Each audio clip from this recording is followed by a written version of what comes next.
4 games have been completed, and only 3 games have been completed, I should say, and only 1 remains as we welcome you back to the Steel Ice Center in Bethlehem, Pennsylvania for the pregame show for today's 1 versus 8 matchup in the Eastern Collegiate Hockey Association 2026 tournament. The University of Rhode Island Rams taking on the Lehigh University Mountain Hawks, the host team here at Steel Ice Center. Of course, every broadcast here is going to be live on Breakout Sports Broadcasting, your home for the 2026 ECHA tournament. And live here at Center Ice for BSB. My name is Trey Wright, joined alongside by Matt Fusillo. Matt, we're 3/4 of the way there, and we've got a game here tonight between the 1 versus 8 seed that is definitely going to be a fun one, and we've got the atmosphere to boot, that's for sure. This will be the most exciting atmosphere of the day, Trey. Marathon is ongoing, but fans are piling in here in Bethlehem, PA. We got a band, we got playoff rally towels, we got the mascot. Should be exciting as the 8 seed home ice against number 1. Yeah, this is a Mountain Hawks team that is still just trying to play the Cinderella here in this ECHA playoffs. As we look at the first 3 games on the afternoon, Villanova taking down the United States Naval Academy 5-2, as Villanova was the number 1 seed in that department, and then Westchester just barely eking out a win over NYU 5-4. They were also the home win, and just about a half hour ago, the Drexel Dragons burning the George Mason Patriots to a crisp, a 9-0 absolute thumping between Drexel and George Mason. And Rhode Island is hoping to try to keep things a little bit of the same. They are the home team, and they are the number 1 seed in this tournament. This Joe Augustine-led Rams program has got white-hot momentum coming into this game. They're on a 10-game winning streak entering the playoffs, and during that 10-game winning streak, on the last day of the regular season, they surpassed the Westchester Golden Rams. I almost said Westchester Wolves. They surpassed the Westchester Golden Rams for the number 1 seed in the playoffs, and they are the only team in the ECHA tournament this weekend that are bound for St. Louis for the M1 ECHA National Tournament. They've got a ton of experience in previous playoffs. It's their first season in the ECHA after moving over from the ECHL, like we said, with Drexel, and it's the first number 1 playoff seed in team history, which for this Rhode Island program, that's incredible. Yeah, I mean, and you talk about the Nationals auto bid. That just speaks to how good of a season it's been. Anytime you have that. So not only are they the number 1 seed, but it's not to take away from the importance of this. You still want to get the hardware. You still want to win against your rivals, but they're in it for the long run, basically. They definitely are, and they've been in it for the long run for the last couple of years. You go back to the ESCHL. They mentioned that tons of playoff experience. They made the ESCHL semifinals last year where they fell to the University of Delaware, the eventual champions. And then they fell to the Drexel Dragons in the 2024 finals of the ESCHL. And if Rhode Island is able to win here tonight, they're going to have a rematch with the Drexel Dragons tomorrow afternoon with Cody Decker and Corello Pascal on the call. But taking a look at the starting lineups for both of these teams, beginning with Lehigh, it's going to be Ted Justice and Nick Mulder is going to be on the blue line here for the Mountain Hawks, with Morgan Waddell, Mason Goldstein, and Ferdinand Burkhart are going to be the 3 forwards. Jake Brown, the Mickleton, New Jersey senior, will get the call between the pipes. And then on the other side, for URI, coached by Joe Augustine in his 36th season as a head coach in the ACHA. Starting in net is going to be the number 1 of Nick Marangola, the Cheshire, Connecticut senior, will get the start in the cage for URI. With Cam Sear, Shane Mulhern, and Corey Zabo, the 3 forwards on the red line. And then on the blue line will be Zach Gold, as well as the 3 of Damon Valente. Gone on us officials coming out here, going to set the nets, check the pegs, make sure they're okay, and we have got a packed barn here in Bethlehem, Pennsylvania, right in the shadow of Bethlehem Steel, the backbone of America during the American Industrial Revolution, producing 75% of the iron and steel during World War II. And looking for a little bit of that old school blue collar grit are the Lehigh Mountain Hawks. They look to try to upset the University of Rhode Island Rams in a 1 versus 8 matchup, a David versus Goliath matchup. We're in for a fun one tonight. Should be exciting. By the way, Trey doesn't just know his hockey, he also knows his history, too. Some good statistics there from the play-by-play man.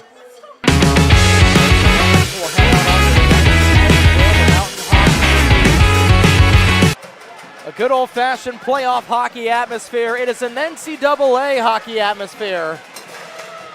As we got the Lehigh mascot coming right in front of us. Both skaters, both teams out on the ice. He's hyping up the crowd. The Lehigh faithful coming out in droves to support their team as we'll send things downstairs for pregame ceremonies.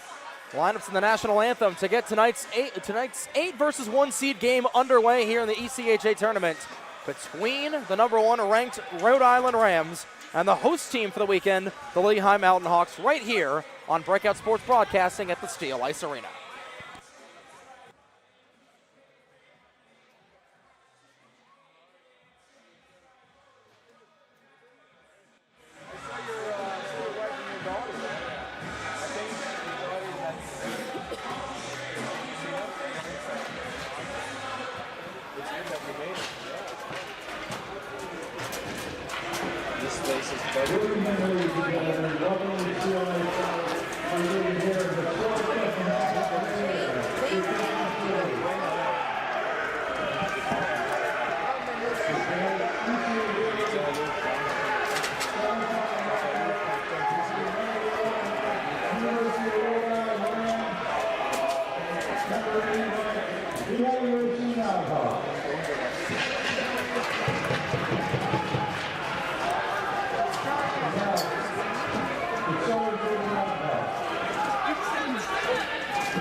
It feels like playoff hockey atmosphere as it's about to be Bedlam in Bethlehem. As we're about to get underway between the Lehigh University Mountain Hawks and the University of Rhode Island Rams here on Breakout Sports Broadcasting. It might be a 1 versus 8 matchup, and Lehigh might be the 8th seed, but they are absolutely the home team, and they've got the home crowd environment. We had a ceremonial first puck drop, and Matt, it feels like we are at a whiteout game at Pegula over in Happy Valley. I love this atmosphere, Trey. It just gets you so excited for a hockey game. Playoffs, got a lot of fans in the barn here. Should be fun. It definitely should be fun, and we'd like to thank everybody for tuning in to every single broadcast here on Breakout Sports Broadcasting all season long, all weekend long. We've got one more game, the best game of the week here, between Lehigh and Rhode Island. Rhode Island looking to potentially make their way into the ECHA Playoffs, and Lehigh looking for the Daniel versus Goliath story. We are off and running here in Bethlehem. Starts with a win for the Rams, comes back over to Zach Gold, and trying to send one down all the way is URI. Chasing after this, the captain of Shane Mulhern, grad student here, his 5th season from Middletown, Rhode Island.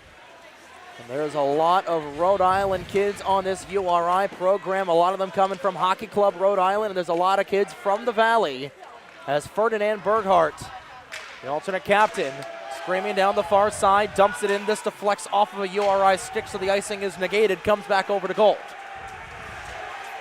And the student section for the Mountain Hawks getting rowdy as they always do. Feels like we're at a football game, Matt.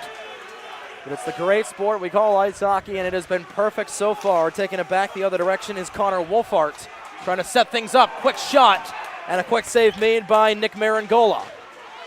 That was a dart there from the 18 of Zach Knopf, played for the New Jersey Renegades back when they were in the Eastern Hockey League Premier. Now they represent the USPHL Premier as Knopf. Now there's the 19 of Matthew Nasinovich. It's going to get knocked down, and we're going to get a high sticking call. And it will be, I believe, a power play here for Lehigh, and it will. Colin Bizel will be the offending skater, and an early opportunity for Lehigh to strike first. Trey, if Lehigh can score here, this place is going to go berserk. We might actually get Bedlam in Bethlehem. It was Matthew Nasinovich who drew that penalty, and if that name sounds familiar, he was a stalwart in the Jersey Pro League, played for Capper Hockey Services earlier on here on Breakout Sports Broadcasting over the summer. Not able to keep that in the zone there was Knopf. And this will trickle all the way down where Jake Brown has got it nearly mishandled, and trying to play it there was the 9 of Owen Hall. Now it's Nasinovich streaking down the near side, gets it back over. That's the 14 of Devin Gaziak. Gaziak back over to the 16 of Cataray. Cataray's shot just over the crossbar. Big hit as Cataray is going to throw the body into the 9 of Owen Hall. Nasinovich just a tad offside, tags back up, and taking it back in their own end here on this penalty kill are the Rams. Gold trying to play keep away from a couple of Mountain Hawks. Instead, it's Gaziak who's still got it at the blue line. Just stays in. That was kept in there by Ted Justice, the alternate captain. Kept in Jesse Heinberg in his sophomore season, leads the Mountain Hawks in assists this year. Second on the team in points, right behind the 19 of Matthew Nasinovich, who puts in a drive just wide. Heinberg will collect it behind the half wall. He goes down a little bit of a heap with a ram over behind the half wall. Comes back to Nasinovich at the point. Nasinovich looking for a way around Hall, who got in his skates, and he'll clear the length of the ice with 35 to go in Lehigh's opening power play of the night. Taking a look at Lehigh's power play statistics, 9th in the ECHA with a 19 even effectiveness rate. The penalty kill for URI, 85 even. Second from the ECHA.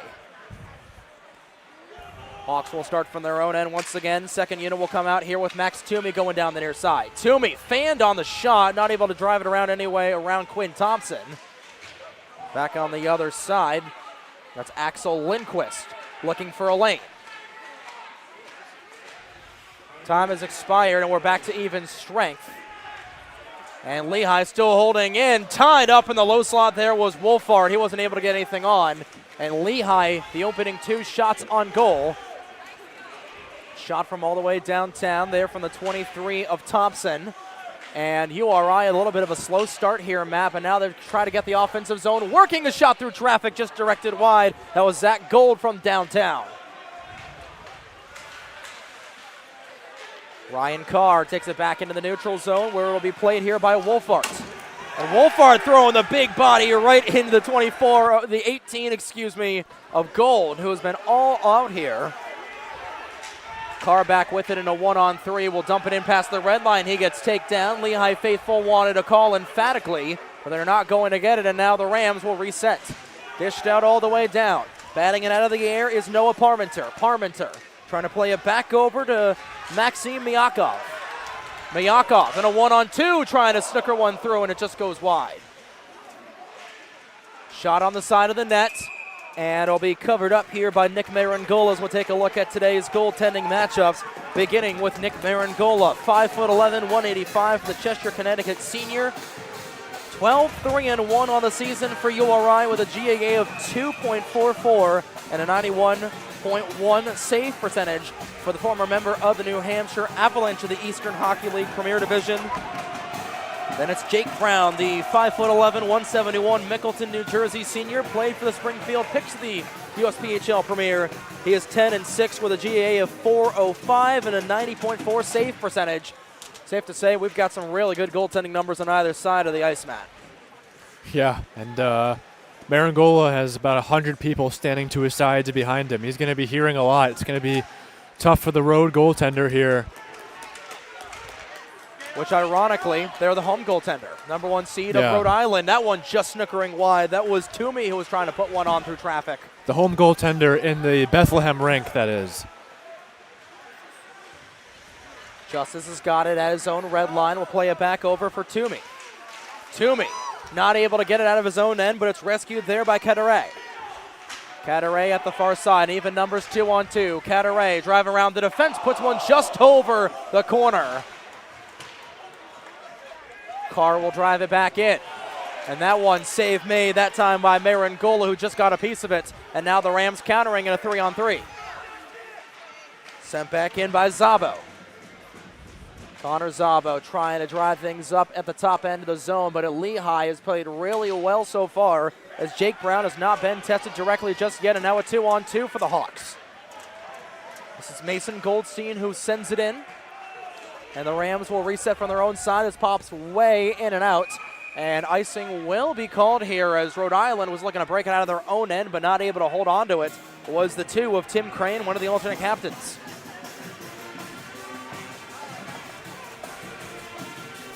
14-14 to go in period number 1. Still a scoreless game, and it's been all Lehigh to begin with. But Rhode Island has defelled on their goaltender in defense a lot in this season so far, and a nifty glove save at Marangola. And some pushing and shoving as Mason Goldstein is going to get into it. And here we go. Here comes the student section down on the boards.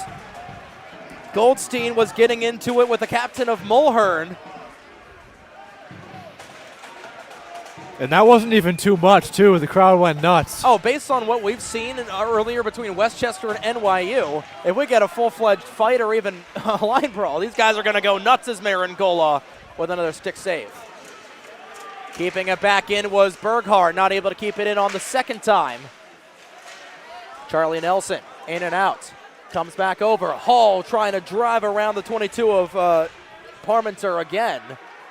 No such luck there. Comes back to Gagliardi.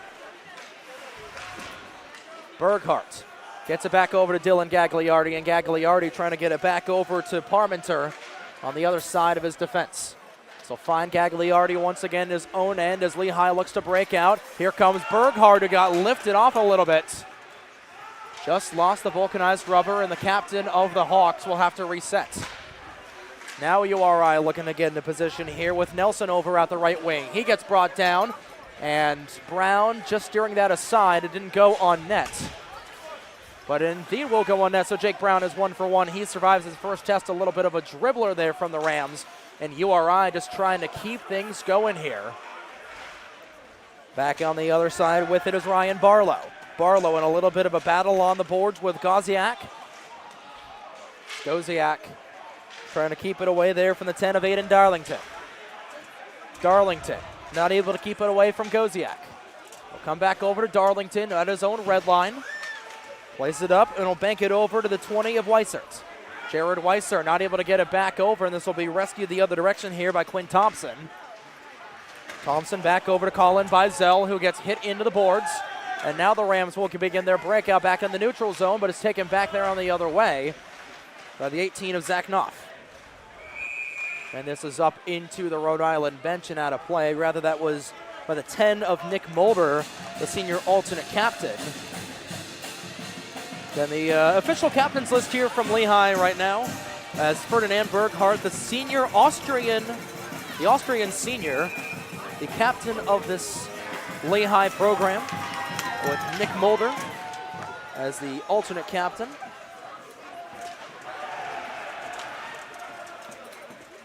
Another quick chance for Lehigh, and it's been 5 shots onto them so far.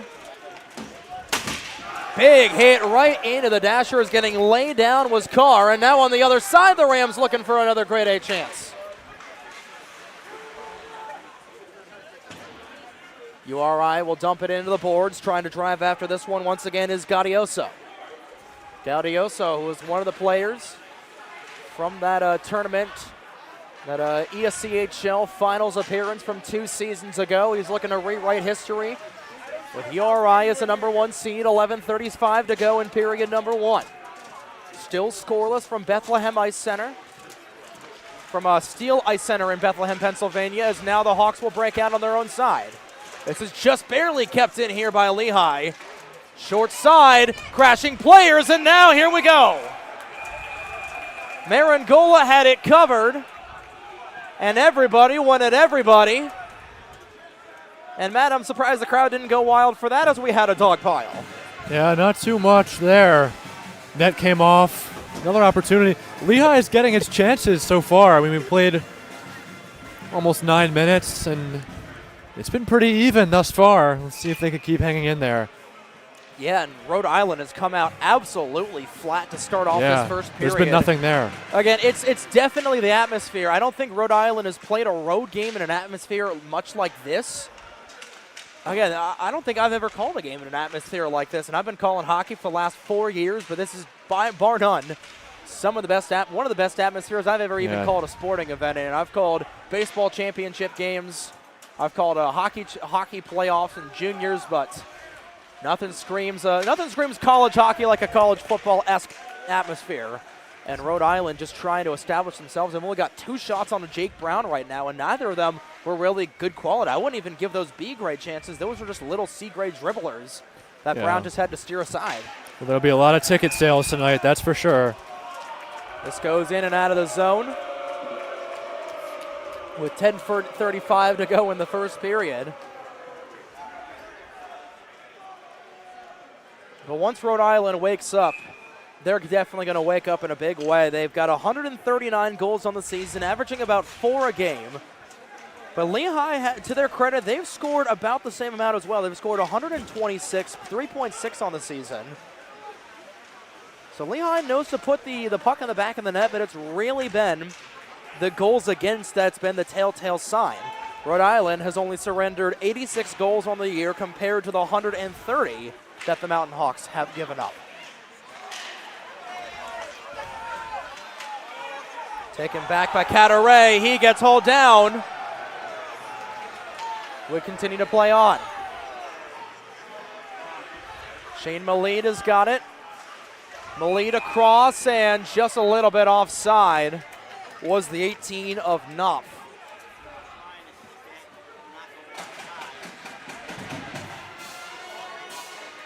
We're just past the halfway point in period number 1, 9:53 to go in the first period, and still it is scoreless. I believe that this might be the longest we have gone in a game today without a goal being scored, Matt, because by the time we reached the middle-way point through the first period in all 3 games, we had some sort of score. We had a goal in the first 45 seconds in the last game we did between Drexel and Drexel scored early. George Mason. That was Anton Kazitsky who got one of his 2 goals. But this has been a much more evenly matched game than we've anticipated. Long arcing pass all the way down. Icing is going to be waved off as Weiser was right behind Mulder. And this time it will be out of play, so we'll hold on for the pause. I think the first goal in this game, the first goal scorer is going to be huge. If it's Rhode Island, they might be able to shake off some of those nerves if they have any. I'm sure they do with this crowd. And if it's Lehigh, you're the number 8 seed. You want to try to get on the board, put some pressure on the team that's been so dominant all year long, especially these last 10-game winning streak, really. And again, you look at these teams with their backs against the wall as here comes Ferdinand Burghardt with a chance. Just going a little bit wide there on the follow-up was Malid. As Burghardt with a full head of steam down the left wing, but he's not able to get a shot onto Marangola. This is caught in the skates of the 26 of Goldstein. This will go down. Not going to be an icing. Taken back here by Barlow. Barlow will dump it in. This one off of those bouncy boards. We have seen the boards here come down, and now players on the ice, but no call will be made. Now Rhode Island setting up shop offensively, and that will go on target and sticked into the corner by Brown. Burghardt trying to get it back over to Ted Justice, the alternate captain. Justice will bang this off of the high glass. The skitters all the way down. It will not be on net. And those tired Lehigh skaters who are out there for a while are going to have to remain out there on this icing call. But we were talking about it a little bit during the first game, how URI, their season is not done with a loss here at all this weekend. They are off to St. Louis in the national tournament. Lehigh, however, their backs are against the wall. They need to win their way in this weekend for the 2024 champions of the Eastern Collegiate Hockey Association. And that's that a different kind of mentality that when you know that, hey, your back is not against the wall, you, especially these seniors, know that you're going to play another day, cause you to not be as feral as you would if your back is against the wall. And this is it. If you're a senior, you're a grad student, this is it. This is going to be the last time I lace up the skates for this program. Trying to beat the icing there was Lehigh, and Zach Knopf, I should say, with a great effort of beating out the icing. This will be lifted out the other way as we go back and forth with under 8 to go. It's a little too far out for Nasinovich. A little bit sloppy passing there as knocked down was a Ram. That was Mulhern who got bumped down by Connor Wolfhart. A little bit of chaos in the high slot. Comes back over. Shot through traffic. Blocked. That was Nasinovich who blocked that chance there from the 23 of Thompson. Sending it back through. That was Wolfhart. And Rhode Island, nearly taken away once again there by Heinberg, who was hiding there. The 2-11s were fighting for it. Back to the neutral zone. It comes with Carr. Carr trying to get it back over to Jesse Heinberg. Instead, it goes the other way to Mulhern. Mulhern, as we got one player blowing a tire. That was the 23 of Thompson. Might need a little bit more. Might need a little bit of a skate cut there with the Razor on the other side of this first period. Lehigh continuing to press in the offensive zone, 4-7 the shot ratio, as Rhode Island has had maybe one grade B chance in this game so far, and they're looking to change that right here and right now off of the dump and chase. Fight forward in the near side corner, right in front of the Mountain Hawk band. And so come back over where Mayakov trying to break it out, and he will. Plays it over to Heinberg. Heinberg will dump it in as he gets a check from Tim Crane. And now it's played back by Damon Valente. As Valente, he gets hit hard. Nasinovich goes down. Rather, that was the 29 of Dan Furman with his first shift of the evening. Cataray nearly bumped off. This will be dumped in past the red line, and the Mountain Hawks will get a partial change. So will Rhode Island. This skitters all the way down, and it's a good thing that URI was able to get that change, as they've got fresh new players on after they iced the vulcanized rubber with 6:05 to go.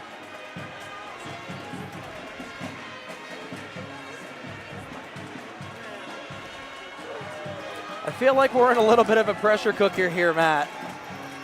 Yeah, that's for sure. It has certainly been a hockey game so far, A scoreless hockey game at that. Still looking for the game's first goal.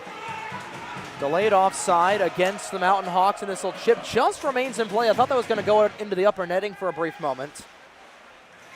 Justice at the red line, kicks it out to the blue line, and wheeling on the other side this time is Berghardt. He can't hold on to it. Taken back by Gold. Gold trying to keep it away from Berghardt, gets it back over to Barlow. Barlow not able to get it out of his own end. Taking it back the other way is Waddell. Berghardt falls down, and Marangola is going to make the pause. I thought there may have been a call on Berghardt getting popped down to one knee. And the faceoff comes to the right-hand side of Nick Marangola, and the goaltending for Rhode Island has been spectacular so far this season. This goalie rotation between Nick Marangola, James Hunt, Nate Hanisco, and Logan Millar has been excellent so far in this regular season. They're picking up right where Callum Burgess left off last season. They've got the second least goals given up and tied for the best goal differential with the Villanova Wildcats, who also advanced earlier on today. In the first game we had, that was a little bit of a high danger chance that was sticked quickly away. Brown just made 2 or 3 saves there. His first big test of the night. Made some not too hard of saves, but hasn't been tested so far, so standing his crease pretty strong. Yeah, it's been Jake Brown and Dimitri Kondolios who have been given the brunt of the goaltending duties for the Mountain Hawks this season. Under 5 to go in the first period, still awaiting the game's first lit lamp. Trying to outlet it there was Lehigh, gloving it back down for a brief moment. It was an impressive keep in at the blue line by the 16 of Gaudioso. But Gaudioso's effort was in vain, as the other 16 of Cataray will get it.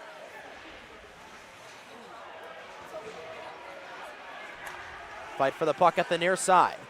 Now the Rams will get in, trying to buzz a little bit. Nearly a chance there for Crane, who was crashing in and nearly had a wide open backdoor chance. But instead it will remain out.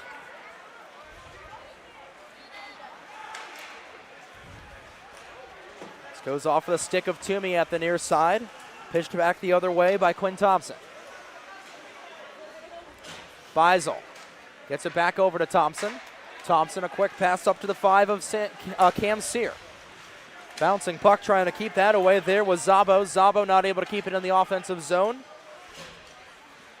Dominic Idivella. As Idivella will send this one down the other way. 3:44 and counting to go in period number 1. And the more we go without a goal here, Matt, the more this pressure's going to build. Here's a chance on the other way. They score!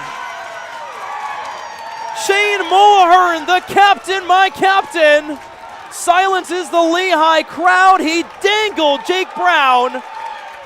And Rhode Island will finally break the ice with 180-odd seconds to go in the first period. It's 1-0 Rams. That was a beautiful goal by Mulhern. Putting on the flurry of dangles, walks right past Brown. And that's as beautiful of a goal as you're going to see. Textbook goal for Shane Mulhern, who leads the Rams in scoring. His 12th on the season, 44th point of the year. As Shane Mulhern, the captain, played for Babson College for a season in the NCAA Division III level. And he launched Jake Brown's jockstrap in the ceiling on that play, and it's 1-0. And now we're going to get a penalty here going against Lehigh. To the bench goes the goaltender, and that one just in and out of the glove of Brown. Trying to touch up on it here on the Mountain Hawks, and they will. It's going to be an elbowing call going against Lehigh. And now the turkey's on the table for the Rams to potentially double up their lead late in the first period. Well, last couple minutes starting to unravel a little bit. We'll see if that Mulhern goal can kind of break the ice, break the nerves for these Rams. It should certainly help. Maxim Myakov is the one in the penalty box for Lehigh.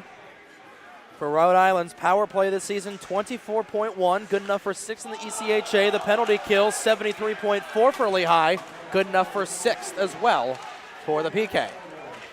Bouncing puck steered aside there once again by Cataray. And it's Mulhern who's got it at the point. Slap shot on the other side. What a howitzer from Gold. And it just hooks to the left. 25 seconds gone in the penalty against Miyakov. Now the Rams setting up once again. Slap shot the other way. Partially blocked there by Cataray. This comes all the way back down where Marangola will go with it. And he'll set things back over for Gold with Mulhern to his left-hand side. Lehigh gets a full change here. Fresh skaters, all four. Bringing it in out of his own end is Gold. Plays it back over for Mulhern, who nearly ran right into the 24 of Wolfart once again. Owen Hall trying to get around as well and not able to keep that one in for a brief moment was Sear. And this will trickle all the way back where Bizol. Play it back over behind his own netminder. 50 seconds to go in the elbowing penalty against Miyagov.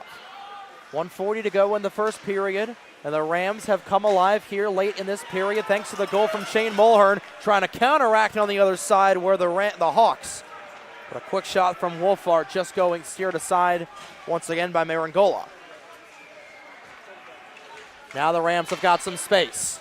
Looking for a shot there and just whistling it through the blue paint was the 28 of Max Lockwood.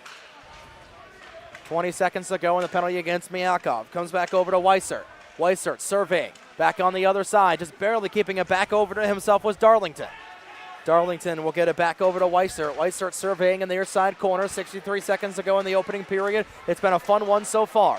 Darlington on the other side, looking for the wide open chance. There was Nelson, and saying no was Brown.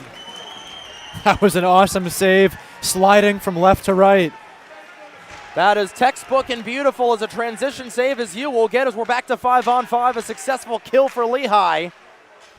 But the Rams looking for one final opportunity here. They've got the lead in the shot category, 11-8.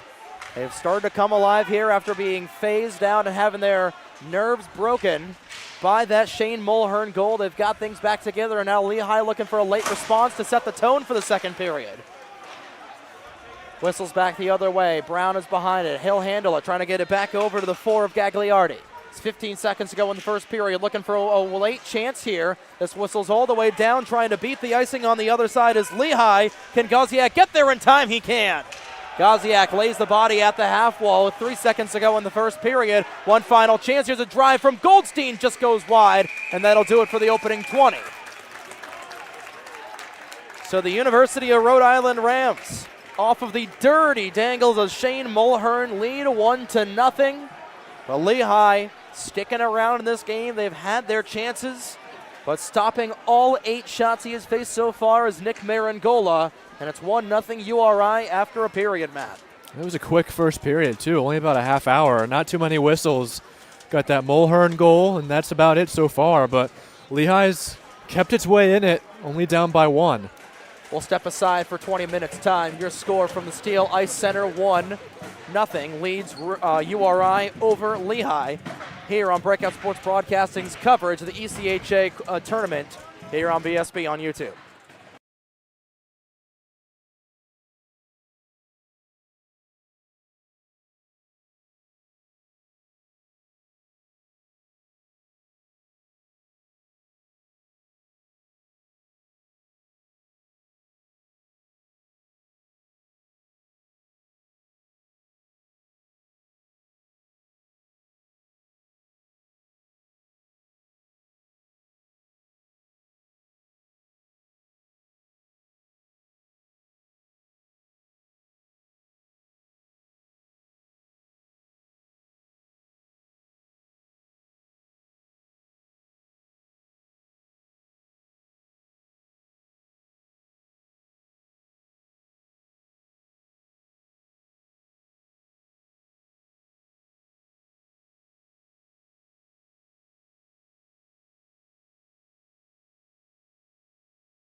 20 down, 40 to go as we welcome you back inside the glass of the Steel Ice Arena in Bethlehem, Pennsylvania for the start of the second period of play between the University of Rhode Island Rams and the Lehigh Mountain Hawks, live here on Breakout Sports Broadcasting on YouTube, part of your weekend coverage here on BSB for the ECHA Men's Division I Tournament here in Lehigh Valley. Trey Wright and Matt Fusillo on the call, and after an exciting back and forth 20 minutes of play, within the final 5 minutes of that first period, it was the Rams. Off of the stick of the captain of Shane Mulhern getting on the board. Cam Sear getting the only assist on that play. And we'll see what these guys are able to do here coming into period number 2. But Matt, Lehigh hung around for the majority of that period, and they got the jump on the Rams in the first 10 minutes. But then you or I woke up, and then Shane Mulhern absolutely dirty dangled them into the lead. Yeah, the Mountain Hawks stayed in it for most of the period. I mean, they played better for the opening 5-10 minutes or so. Then Mulhern finally broke the ice. It's fitting for the captain to do it. I'm sure he's used to, if you had to pick a guy who's used to games like this, he came from NCAA D3. So now he's, the nerves have been settled in, I'm sure. They got a full period under their belts, and for Lehigh, only down by 1. So you still got 40 minutes, plenty of hockey time. And we'll see. We will see what comes next. We definitely will see, and we saw it be last week in the last game. The second period was where the wheels fell off for George Mason, allowing 5 goals to the Drexel Dragons. The Drexel Dragons would end up winning that game 9-1. And URI hoping for a little bit similar production. They've got the momentum coming into this period. But Lehigh was able to kill off a penalty, ending that first period. We'll see what the Hawks are able to do here, but I'd like to thank everybody for tuning in all day long. It has been a full slated day here in Bethlehem, Pennsylvania at the first day of the 3 days of the ECHA tournament. I'd like to thank our entire crew all weekend long so far. Of course, Colton Reynolds, who has TD'd the last 3 games, including this game run now. John McCooch and Corolla Pascal, who are on the call, and our camera operators, Emily Cott and Davi. I'm trying to remember her last name. It's Davey Langer, our other broadcaster. Shout out to Colton Reynolds for giving the assist on the last name of Davey Langer. It's been a long day. And, of course, Trey Wright and Matt Fusillo on the call here. And, of course, tomorrow will be Cody Decker with Corolla Pascal for both games in the semifinals. And then it'll be Matt Nisistro with Corolla Pascal for the finals all the way on Friday, March 7th. A little bit of an elongated playoff schedule where the 2 teams that are going to be in the semifinals have got a full week of class, a full week of other extracurriculars they've got to prep for what will be the biggest games of their life. Yeah, and they'll get some more rest. They'll be playing 2 games each, whoever's in the championship this weekend, so it'll be good. Get almost a full week off and then come back the following weekend for that championship. But for now, we got to take care of this one. Should be exciting the next 2 periods. Definitely will be with 20 down and 40 to go. Buckle up and batten down the hatches, folks. We're in for one heck of a throwdown with Rhode Island leading Lehigh 1-0. Still awaiting a scoring update there.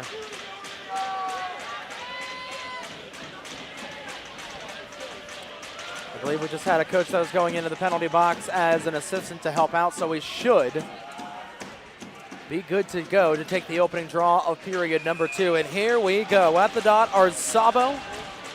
The opposite of him, Waddell, and we're underway from the middle frame. Rhode Island starts with a win. As Mulhern, the lone goal scorer in the game, will backhand this one back over towards Brown, who will just slow it down a little bit. Now the Mountain Hawks in potential 2-on-1. Not able to grab that was Mason Goldstein. Pitched back in by the 5 of Justice. Rams resetting from their own side. Back to the other 5 of Sear. Had the only assist on that opening goal so far from Mulhern. That long pass up to Nick Mulhern and Shane Mulhern, I should say. He was able to bury it, and now potential 2-on-1. Here comes Berghardt. He puts a shot right on to Marangola, who makes a save with a mask. Ferdinand Berghardt has been all over here, especially on the wings, the captain of this team. One of the fastest players on both of these programs. And the big 6'3", 201 frame of the Kurtzbühel Austrian senior.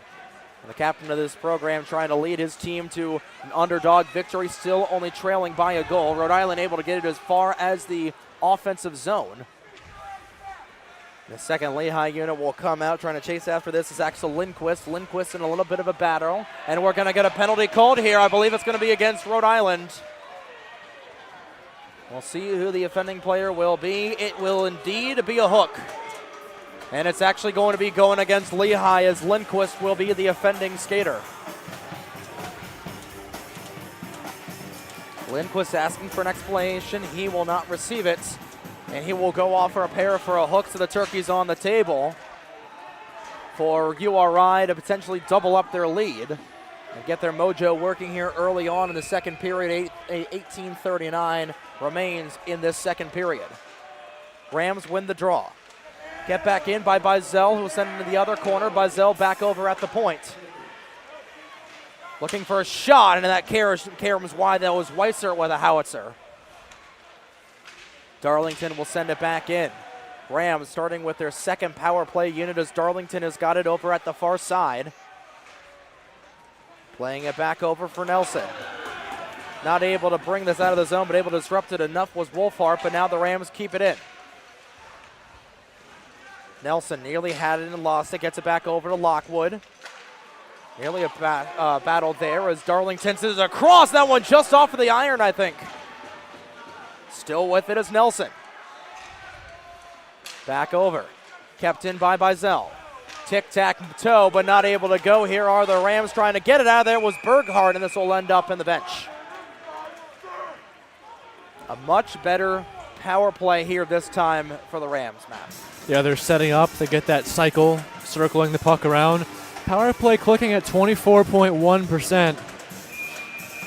Surprised it's not a little bit higher, but still, I mean, anytime you're on the man advantage and you're the number one seed, they got firepower in this lineup. They've got firepower and they've got goaltending. This pops out of the zone. Berghardt trying to go off to the races down the near side. Berghardt with gold right beside him. Rams will reset from their own end. 50 seconds to go in the hooking minor. And the other 11 of Mulhern, the lone goal scorer in this game, trying to change that with a drive. That one just on the goal line and able to steer it out of harm's way was the 20 of Toomey. Kept in by Gold. Gold across to Mulhern, who can't hold on. Now this top power play unit out here. Mulhern with a shot through traffic. It's loose in the low slot, just going over. Wow, URI about maybe 3 inches away from making it 2-0. Back over to Gold. Gold across. More really good passing, looking for the back door with the Rams, but it's cleared. 8 seconds to go in the penalty against Lindquist. He's ready to spring out of the box and looking to spring in here are the Rams, but they're not able to get it in. Out of the box is Lindquist. We're back to 5-on-5 in the second successful kill of the evening for Lehigh. Yeah, good kill there for the Hawks. Jake Brown will cover up and he will hold on for the pause with 3 minutes and 30 seconds gone in the second period. And this does not look like a 1 versus 8 matchup right now, the way that these two teams are playing. Again, we mentioned that Lehigh's back is to the wall. This will be the last game of the season for this Mountain Hawks program. They're not able to win here tonight, so they want to keep the good times rolling, and we've got the atmosphere to keep the good times rolling with about as electric as an atmosphere as you can ask for. Since we're in the Lehigh Valley area, about as of a service of electric of an atmosphere as you can ask for. Yeah. It's got a big Service Electric cable TV and communications banner over on the eastern side of the rink. Kind of hard to miss. It's even bigger than the American flags. Icing waved off. Marangola will play it from his own side. Nearly intercepted there by the Hawks. Trying to grab it there was Myakov. Shot through traffic and just steering it aside. And now we've got a little bit of pleasantries being exchanged. That was Max Lockwood and Jesse Heinberg. Those two who were jawing at each other, a little bit of a chin wag between those two tough customers. And both of them will skate back to their respective benches. Good old Seven Nation Army. I remember playing that in the high school band all the time. Brings back the memories. Good to have the band here, gets the crowd going. I don't think I've ever seen a band at a hockey game, much less an ECHA game.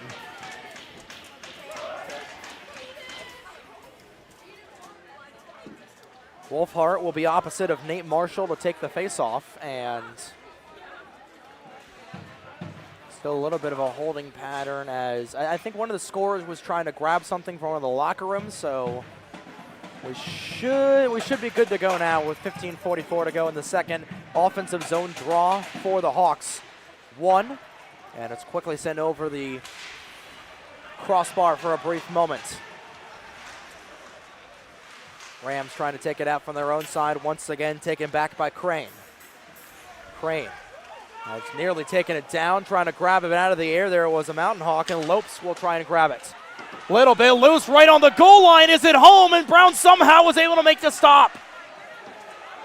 Lehigh has had a couple of those chances. Rather, Rhode Island has had a couple of those chances, but they've not been able to hit pay dirt just yet. It remains only a 1-0 contest. Now the Hawks looking to make it a tie, 1-1. Right in the low slot. Nobody was able to jam it home. Now it's in the near side corner. Trying to keep it in, and not able to keep it in there was Mulder. Lehigh is able to tag up, but it comes back to the Rams in the defensive zone with Marshall. Marshall caught a stick up high. He'll dump it in past the red line, and Rhode Island will come off for a change. Hawks will start from their own end with Toomey. Waiting for reinforcements. Make that the 10 of Nick Mulder, the alternate captain. Waiting for an option with Wolfhart. Wolfhart will finally take it away from him. Nearly turned over as Mulhern crashing in. Looking to get his second goal of the night. He'll come back over to Toomey. And that stick on the inlet pass absolutely snapping in the hands of Shane Malid. He has to come back for a fresh twig. Sent back the other way, will be taken there by Mulder. Mulder trying to play keep away from Sear.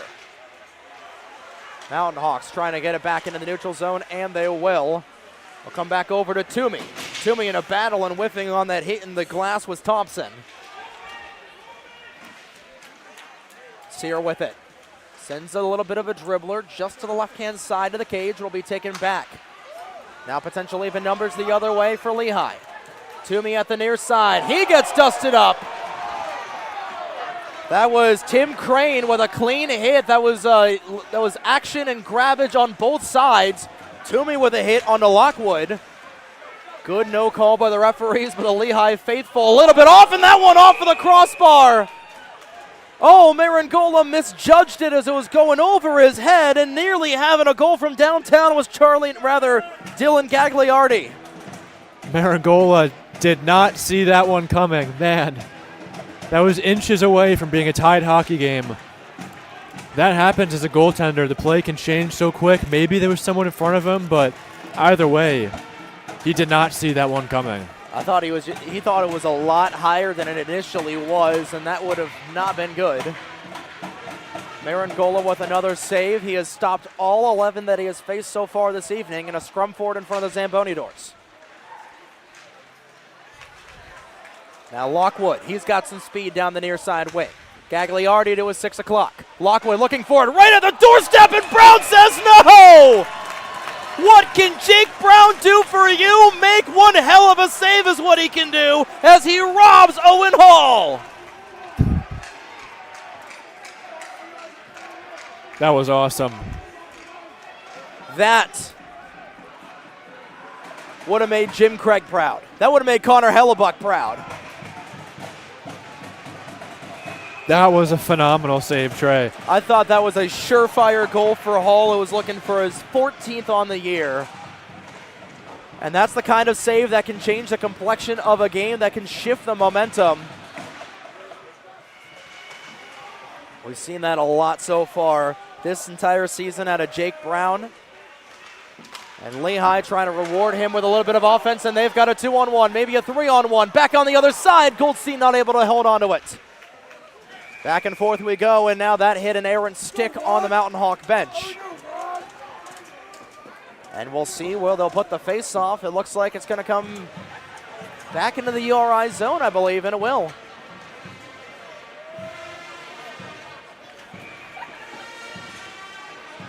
Must be someone's birthday.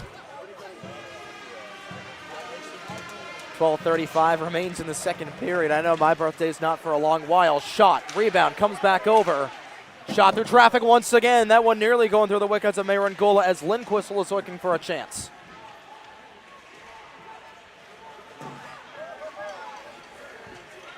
Trying to drive around is Miagov. Miagov not able to find reinforcements. Miagov still with it along with the 7 of Marshall. Now the Rams back the other way. No, it's in and out of the zone. Able to get it out to the neutral zone, however, there was Marshall. Had it, lost it.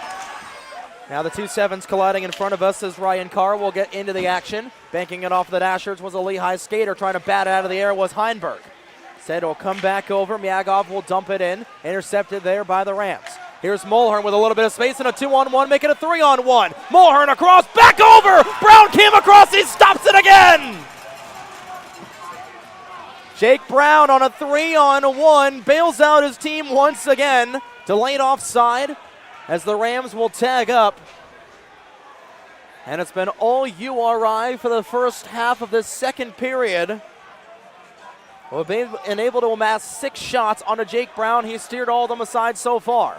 And that was a really nice play on the 2-on-1 by Mulhern, who's already got 1 goal. The captain slowing up the play, getting the pass across. And Brown, we've seen that multiple times tonight, sliding from one end to the other. Sear back to Mulhern. Mulhern taking aim once again, and Brown makes a glove save. Rebound on the goal line. It's kicked out. Brown doing everything he can possibly do. But again, we saw this with Peter Perrone earlier for New York. As a nice dipsy doodle just going wide, that was Sear looking to sear the net. There's only so much you can do as a goaltender. Jake Brown has done his job as advertised, and now he's looking for a little bit of offense here as things have stagnated a little bit. Lehigh not able to get into the offensive zone as effectively as they has been in that first period. Now they've got some numbers on the other side as Nasinovic not able to bring it in. A delayed offside. We'll bring this back out of the neutral zone.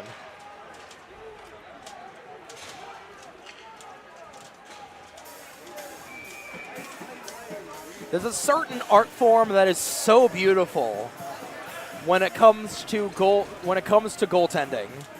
You know, you see nothing but goal highlights. You know, bar down goals, beautiful slap shot goals. But when it comes to goaltending highlights, it is incredible. The acrobatics that some of these goaltenders are able to make. And we're seeing it right here and right now from Jake Brown. Nick Marangola has had his fair share of chances. He stopped aside all 12 with a shot ratio 18-12. And we can officially cue the Bon Jovi in this one. We're halfway home through what has been a phenomenal 1 versus 8 matchup game. This is the kind of action that we expected in the Drexel versus George Mason game earlier on, Matt. This has been fantastic between a team that is nationals bound and the host team of the weekend. Glove save once again by Brown. He'll hold on for the stoppage with 9:45 to go. And the rally towel is starting to come, and that's how you know that we are having a good time. That's how you know that Bethlehem is a hockey town. We got rally towels, we got the band, we got the friggin' mascot here. This is just an atmosphere that I don't think can be rivaled by anything else in ACHA, maybe by NC State. Shot right in front, bouncing puck. Brown is able to just get a piece of it. Fight for the vulcanized rubber at the near side. Now here comes Berghardt once again. Berghardt nearly held up, and we're going to get an offside call again, I believe.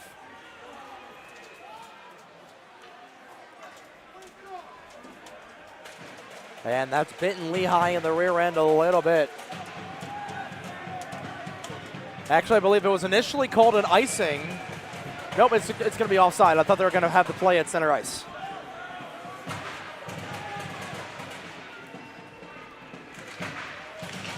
Rams win the draw, comes back over to Valente. Valente looking to spring it up to the 20 of Weissert. Brown will steer it aside. Weissert trying to get it back over to the 10 of Darlington. We got a Ram on the ice. It's Darlington who is able to get back onto the knives and skate back to the bench. Aiden Darlington a little bit busted up, but he is able to skate back over. Nowhere's for where we play on. Battle for the near side. 4. I thought that was going to go on top of the netting and way out of play. As we're halfway home through this contest, we got 145 people watching us right now. We'd like to say thank you so much for everybody watching here.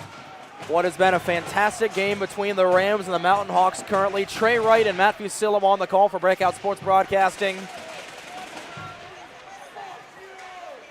Trying to get it back on the other way was Marshall. He was potentially possibly knocked down. Sending it back in is Thompson. This is Gagliardi at the near side corner. Glove down once again there by Lockwood. As Gaudioso not able to play it back the other way. This will come back over to Lopes. Zach Gold throwing the body in the corner with about 4 or 5 different skaters from either side, both battling in this board battle. It'll eventually come back over to Nelson, and Nelson back to the top of the zone. On the other way for Bizel. Bizel with a shot through traffic, and that's just off of the end wall. Comes back on the other way for Thompson. That's partially blocked. Thompson collects it again. Another block there once again by Carr. Carr pitches it back out to the neutral zone. Not able to get it as far as the red line. It's dumped back in once again by URI, and they'll get a wholesale change. You could tell this is the period where Rhode Island's starting to wake up a little bit more. They got that first goal in the first period. Now they're starting to get more momentum here. Lehigh not going away, but they've been pinned in their own zone for the majority of this period. Glove down once again by Sabo. Nearly turning it over to Carr. Carr in the offensive zone. A big hit thrown by Feinberg, but it comes back out to neutral. Wheeled out by Tim Crane. Crane at the near side. The defenseman trying to go for the backdoor for Mulhern, who was just tied up with a 16 of Cataray at a wide open net. Spinning away from danger. That's Wolfart. Wolfart will get it back over to Knopf, and then Knopf trying to go eastbound and down, make that the 16 of Cataray. Cataray being fought off there by Sear. Now Sear is able to take it away. Sear looking for the backhander, it goes wide. Taken back by Lopes again. Lopes waiting for an option. Once again, short side save made by Brown. Brown, 20th save of the evening so far, and the Mountain Hawks are looking to break out from their own end. It's really been that long defensive change that's bit them in the rear end a little bit here, man. They haven't been able to take advantage on their own offense.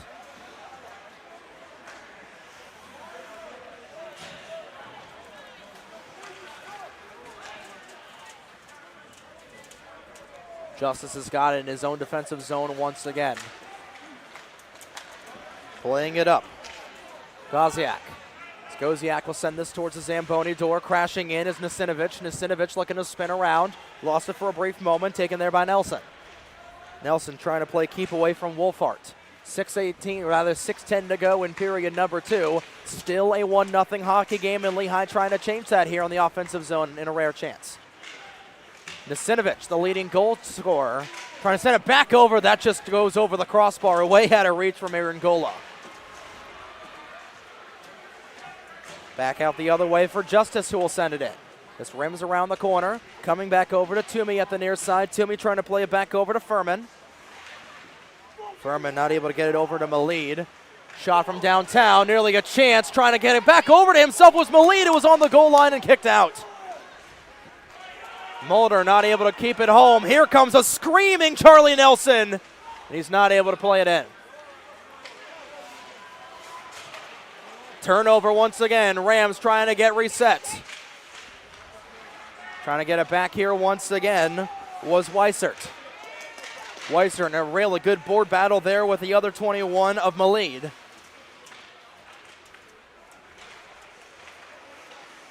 Rams continuing to press. Weissert still with the vulcanized rubber on the tape. He's looking for an option. He's looking for a lane. He'll finally get it back over on the other side. Bizel with a shot through traffic, and that's kicked into the corner by Brown. With it again is Darlington back out on the ice. Coming back over. Bizel has got it at the point. Bizel shoot through traffic, and it's blocked by Toomey. Rebound came right back over to Bizel. Not able to put it there. Thompson had it right in the slot was Darlington, but he was tied up. Not able to get the shot off. Toomey still with it. Now it's Darlington. Darlington trying to kick it back. Right on the doorstep it is. Not able to get it home with the Rams, and it's out of play. We'll get a pause and a breather. Souvenir for a fan. A blitzingly fast second period so far. This has been a quick game. It's only 8:56. I know that I would like to go to Waffle House later on after this game. Waffle House, they have those up here? Yeah, there's a Wahoo right off of 78. Did not know that. Nice Wahoo. Nice people working there. Shows you how often I'm up here over for some Lehigh Valley sports with over with Ari Bluestein's SFBN. Some stuff. I've been here a ton here for them, and you know what? That Wahoo is always good. But good post-game meal and a bouncer in the low slot didn't go anywhere.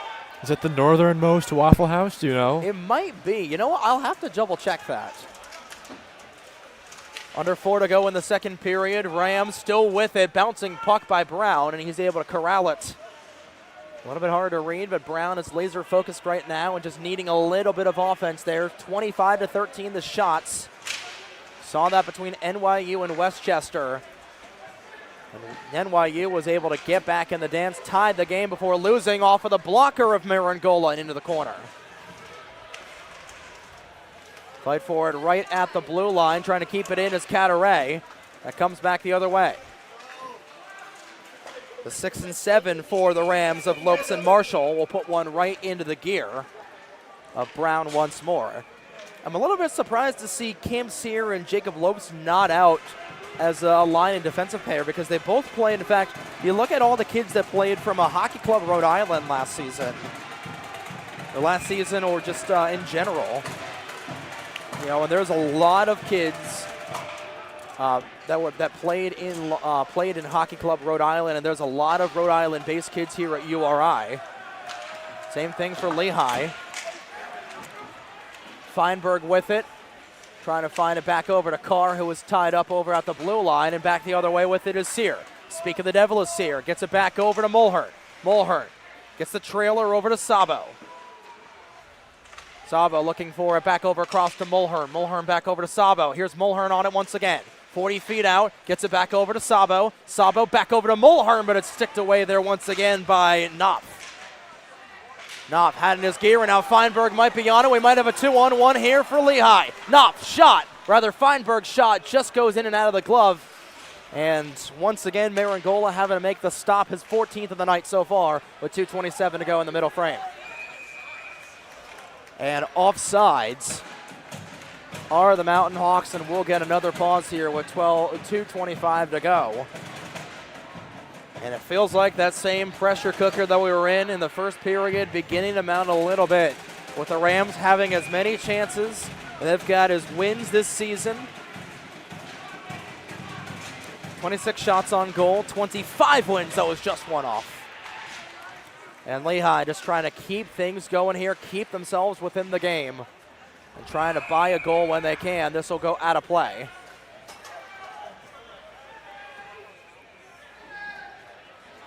Well, they're still in it, that's for sure. I always like those low-scoring hockey games when the goaltenders are putting on a show, especially Jake Brown. 25 saves already for him. This team is in the offensive zone. They win the draw on a quick shot off of the draw there from Goziak. Just going a little bit wide. Goziak at the Zamboni door. Trying to play it back over. Goziak, oh, he took it himself, but it just rolled off the tape and back into the neutral zone. Mulder will dump it back in. 2 to go in the second period. Lehigh looking for their opening goal of the game. Still it's 1-0 Rhode Island. We saw this yesterday in the ACCHL tournament as the linesperson nearly running over Lockwood. Meanwhile, on the other side, looking to drive around and drawing a penalty is going to be Charlie Nelson. And back to the penalty kill go the Mountain Hawks. And right back to the power play go the Rams.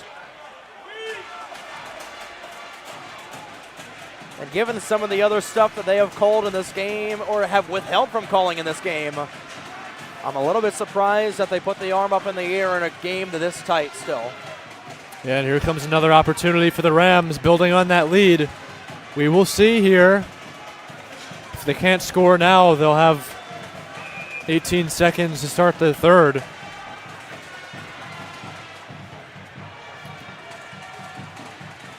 Rhode Island looking to set the tone for the third period, and they're able to win the faceoff. 0 for 2 on the power play so far this evening. 1:35 to go in the frame. Coming back over with it is Owen Hall. Hall nearly got knocked over there by Berghart. Hall trying to keep it away, comes back over to Mulhern, and it's taken out. Now he might be off to the races, staying in his crease. Here's a short-handed chance, it's just off of the post! Oh my goodness, Morgan Waddell beat the goaltender, but he couldn't beat the iron. And Rhode Island wants another tripping call. They're not going to get it this time. Oh my Lord. We saw it several times in the Drexel game, and we've seen it several times tonight. Sometimes the 1.5-inch piping of the 4x6 is a better goaltender than the actual netminder that is tending it. And twice Nick Marangola has been bailed out by the iron, once in the first period, another time there on a breakaway shorthanded chance. Mulhern fakes a slap shot. Looking to go backdoor of the Rams. It's right on the goal line, trying to break it in. Net is off of its moorings. And not able to cash in on the imminent scoring chance was URI as Bizel looked to have knocked it off. They'll hold on for the pause with 28 to go.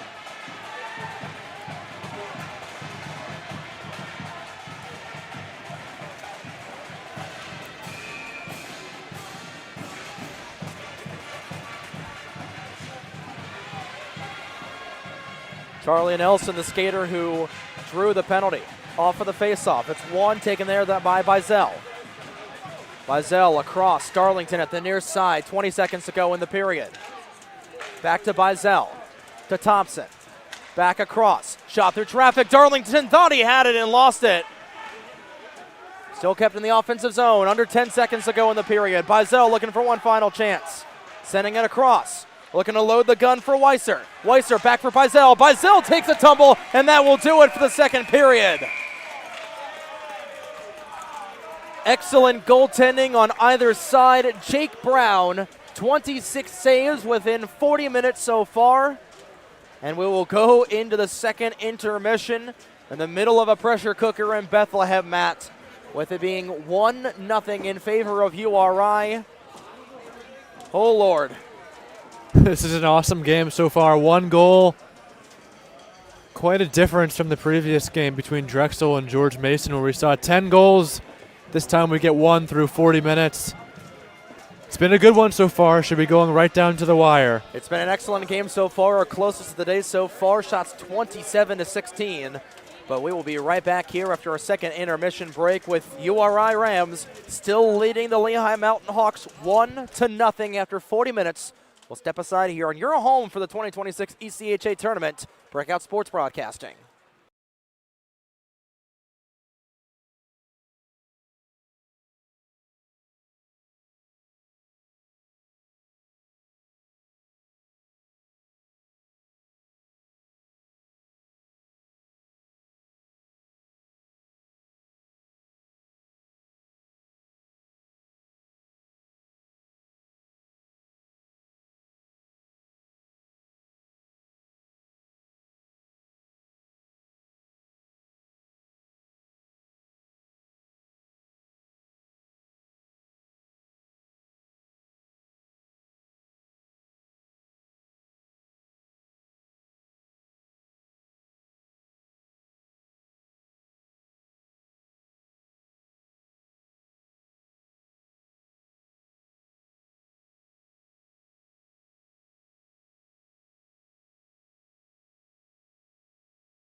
It's 9:15 on Saturday. The Lehigh crowd still surprisingly, but also not surprisingly, shuffle in. Do you think there's any chance? And we are in for one whale of a show.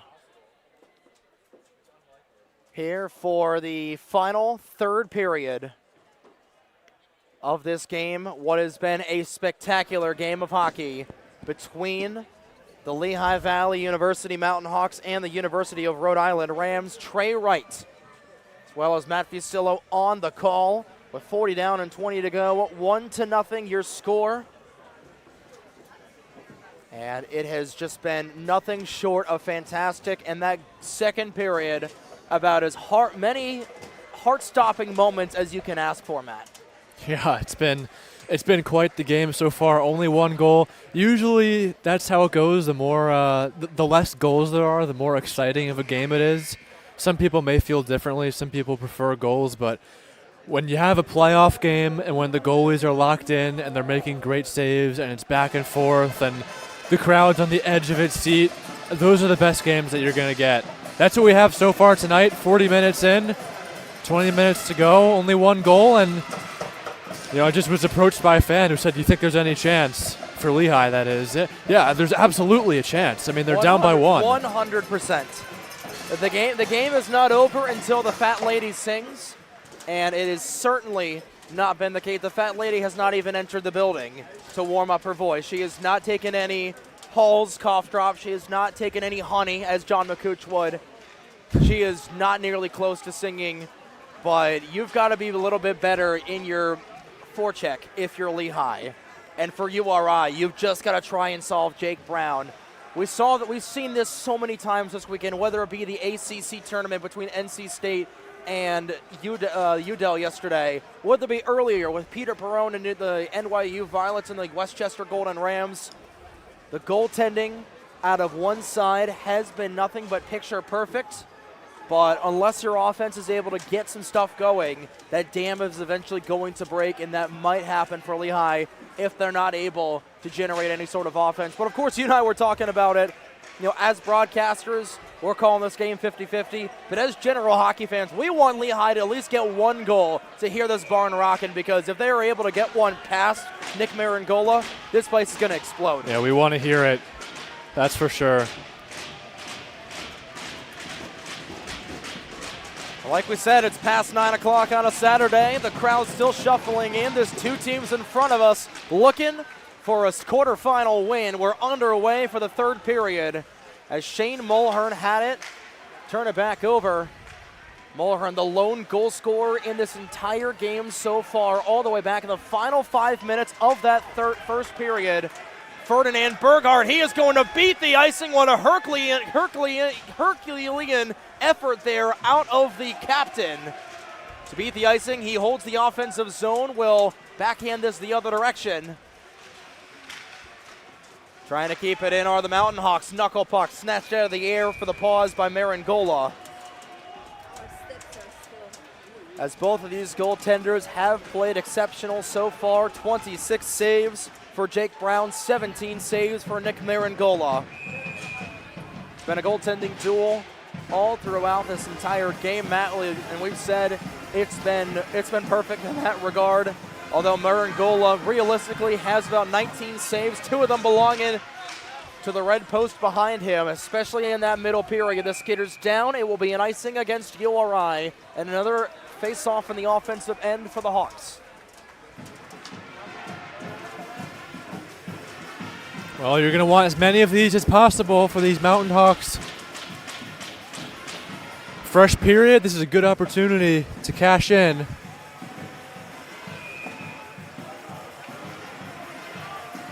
Wolfhart will take the draw, opposite of the 4 of Nelson. Nelson will win it. That was behind the cage and having to make a quick save there was Maringola. Skitters all the way back to the neutral zone. Now trying to press here is Hall. Hall trying to press on the 22 of Parmenter.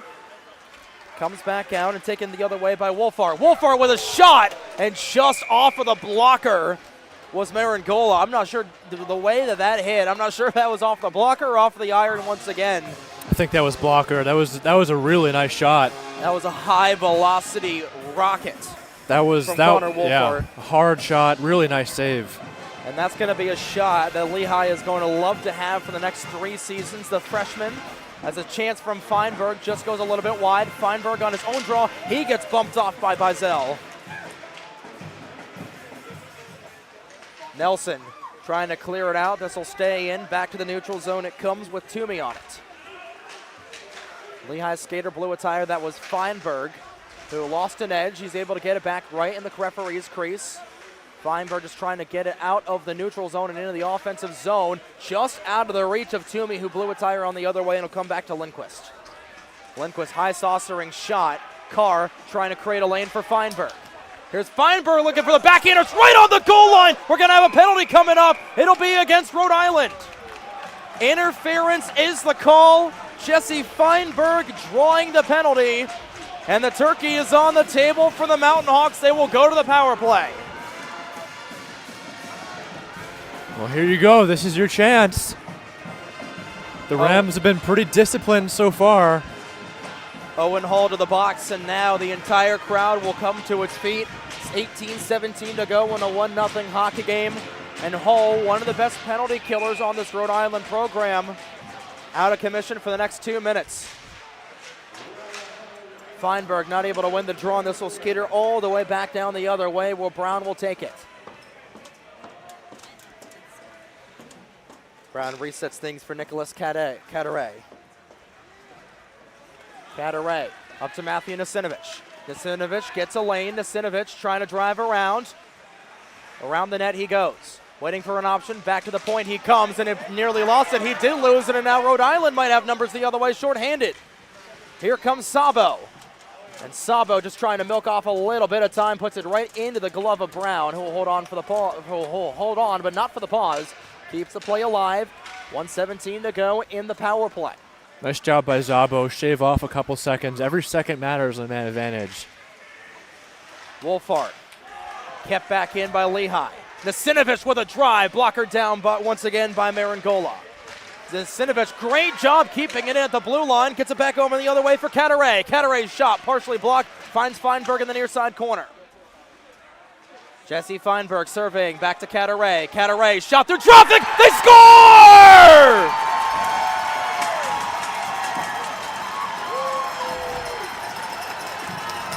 Nicholas Caderet with a dart from 45 feet out. It's a brand new hockey game in Bethlehem.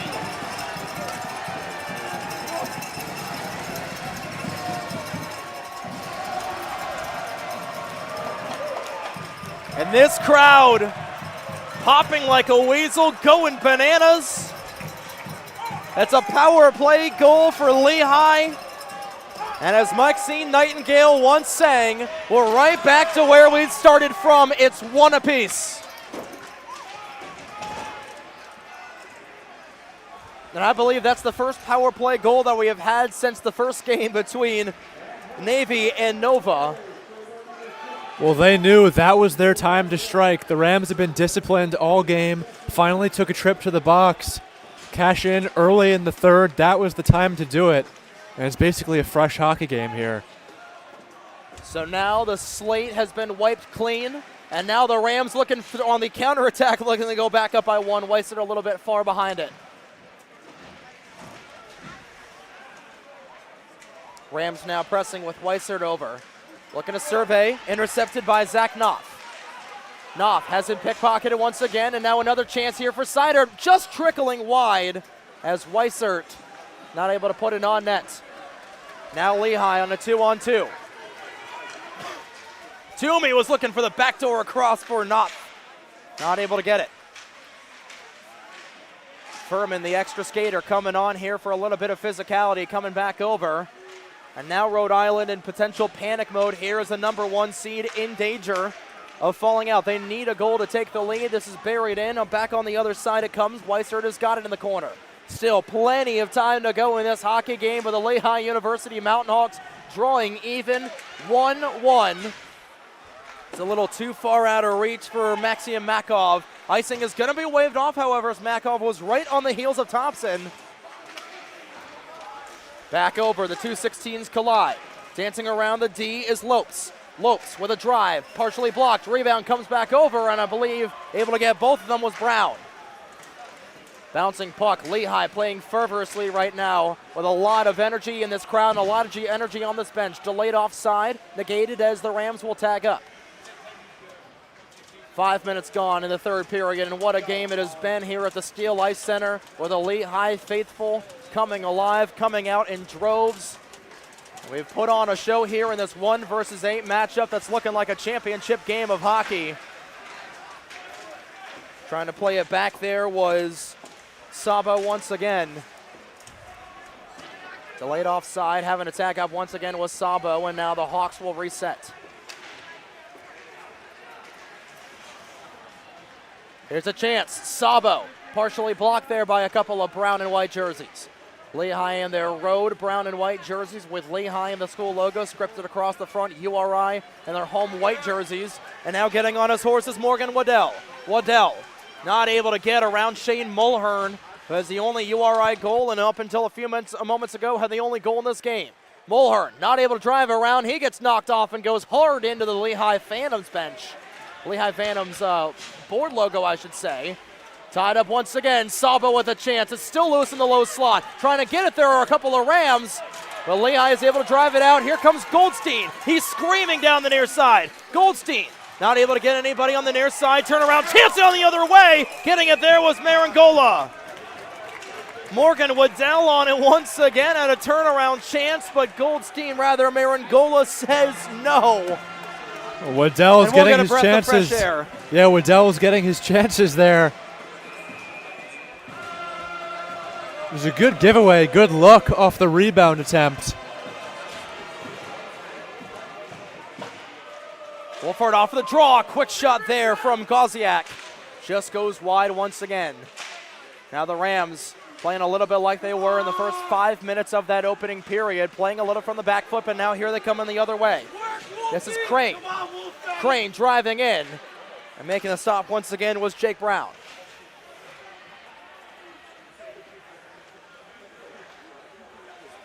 Holding on here a little bit. Here are the Mountain Hawks. Lehigh comes into this tournament as the 8th seed in a do-or-die game.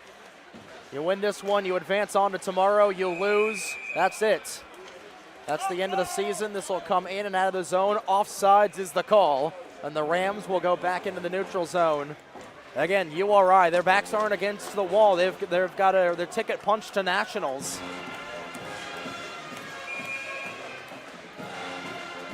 But another trend we talked about right at the top of the show and right at the end of our previous broadcast. Keystone teams 3 for 3 so far in getting into the semifinals, with Villanova, Drexel, and Westchester, 3 of the 4 teams that'll be playing in the semifinals tomorrow afternoon for a little bit of Sunday Fun Day semifinal hockey. Carr nearly had somebody in the low slot trying to keep it back in. Was Feinberg with a partial wraparound chance. Just barely keeping it in was Toomey. URI bench thought it was a tad offside. We continue to play on. Puck gloved down by Carr. He and Crane fighting forward in the zone. Crane will go down. He's going to hold on to Carr. No penalty is going to be called. Lehigh bench and the Lehigh faithful 1-1 as well. Bouncing puck comes back out to the neutral zone where it's dumped back in. Delayed offside as Lehigh will get a wholesale change. Caught all alone on the other way, however, was Weissert, and he'll just dump it in. Toomey, the other 20. Will reset here, and the Mountain Hawks still in this game. The big hit, Toomey, rather that was Goldstein getting into it. And he is going to go to the penalty box, drawing that call, Chase Gaudioso. It's going to be interference. And that is not a smart penalty to take if you're Lehigh. Yeah. In the neutral zone, that play happened. Interference the call against Mason Goldstein, another really good penalty killer here for the Mountain Hawks. And Rhode Island with a chance to grab the lead back once again with 12 minutes to go in the third period. Long trying to get it back over on the other side to Sabo. Sabo trying to get it back over to Mulhern, the only goal scorer so far. Will get it back up to the top for Zach Gold. Back to Mulhern. Mulhern waiting for a lane. He'll play it back over to Valente. Rather, that's Nelson. Was loose for a brief moment, not able to pot it home with the Rams, and Gold will keep it in. Now it's popped out. Marangola will play it from his own goal line. Lost the handle of it for a brief moment, but collecting it back here are the Rams. Gold will get it up to Owen Hall. Hall nearly turning it over and nearly getting a chance was Connor Wolfart. Tell you, a short-handed goal here would absolutely blow the entire walls out of this place, but now it's Hall skating down the far side. Lehigh just trying to take as much time off of this penalty as they can, and they will do so. They'll take a lot here. A bouncer being cleared out by Wolfart, and the second penalty kill unit will come out here. Rhode Island 0 for 3 on the power play so far this evening, and the frustration starting to build in a little bit here for a URI team. Number 1 seed, the first time they've ever achieved that in a conference playoff in team history. They're trying not to be a one and done. Weiser back to the top, way over the crossbar and out of play. A drive from Colin Bizel. Goes up into the netting a little too much. Pitch on the wedge there as Bizel will freeze play with 34 seconds to go in the minor against Goldstein.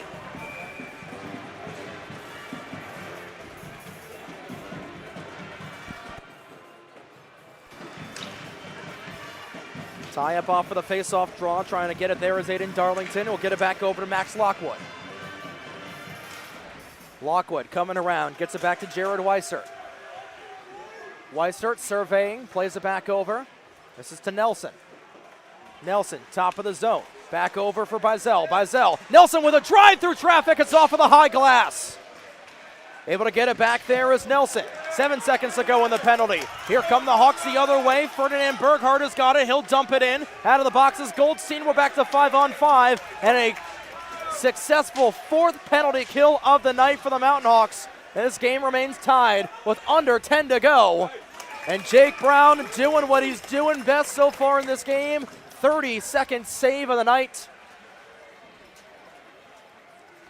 And his final 10 minutes are going to be about as tense as they come here, Matt. Yeah, and you said it. The penalty kill for Lehigh has been nothing short of fantastic so far tonight.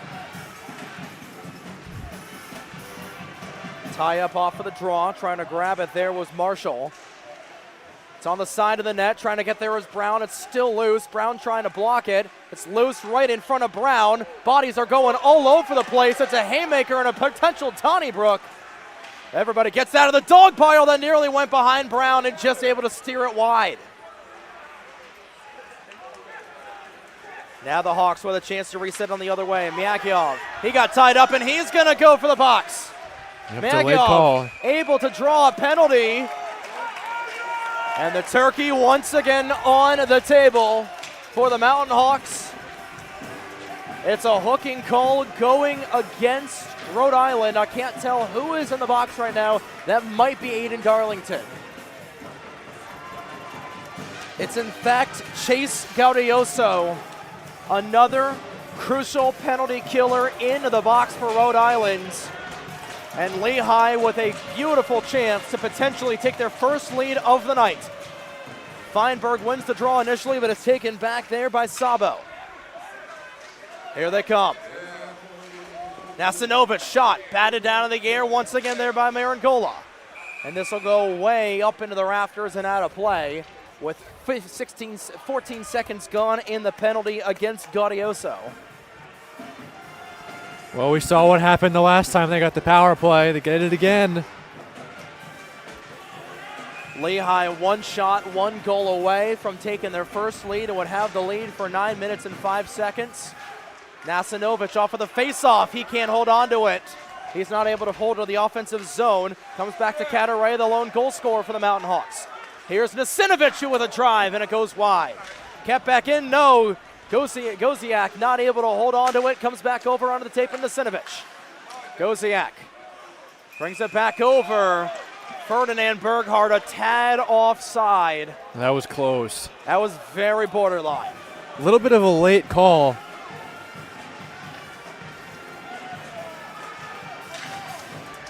Linesman was right there to make the call. He's got a better vantage point than we do. Yeah, I have no doubt that it wasn't offside. Just a little surprised it took him that long to blow the whistle. Feinberg a little too clean of a win. This goes all the way back down to the red line. 1:15 to go in the penalty against Gaudioso. Now Feinberg trying to get on his horse. He finds Burghardt. Burghardt with Nasinovic. Nasinovic with a shot. Pad save made by Marangola. Burghardt on it again. This time not able to get it back over to the 24 of Wolfart, and it's clear.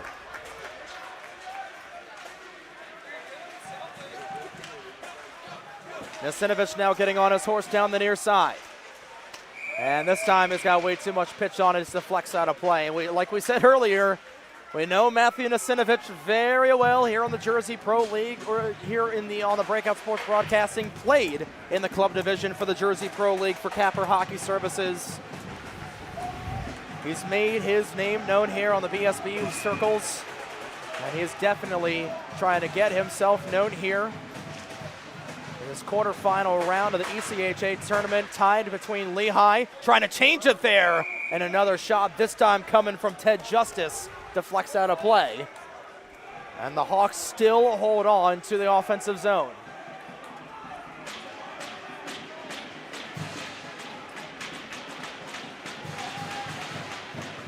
Mulhern opposite of Wolfart on the faceoff. Wolfart not able to win against the URI captain.